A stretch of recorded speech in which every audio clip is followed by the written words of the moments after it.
നമസ്കാരം. ജലോത്സവ പ്രേമികളുടെ വർഷങ്ങളായുള്ള സ്വപ്നം യാഥാർത്ഥ്യമാകുന്നു.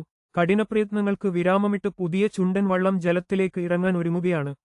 ആർപ്പൂക്കര ചുണ്ടൻ വള്ളസമിതിയുടെ നേതൃത്വത്തിൽ 70 ലക്ഷം രൂപയിലധികം ചെലവഴിച്ചാണ് ഈ മനോഹരമായ വള്ളം നിർമ്മിച്ചിരിക്കുന്നത്.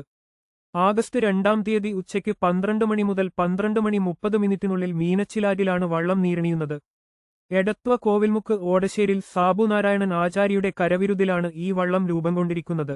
128 അടി നീളമുള്ള ഈ വള്ളത്തിൽ 25 തുഴച്ചിൽക്കാരും 5 അമരക്കാരും 9 താളക്കാരും അടങ്ങുന്ന വലിയ സംഘമാണ് അണിനിരക്കുന്നത്. കുമരകം ഇമ്മാനുവൽ ബോട്ട് ക്ലബ്ബാണ് വള്ളത്തിന്റെ കന്നി അംഗത്തിൽ തുഴയെറിയുന്നത്. പ്രശസ്തമായ നെഹ്റു ട്രോഫി ജലമേളയിൽ ഇത്തവണ മാറ്റുരക്കാൻ ആർപ്പൂക്കര ചുണ്ടൻ പൂർണ്ണ സജ്ജമാണ്.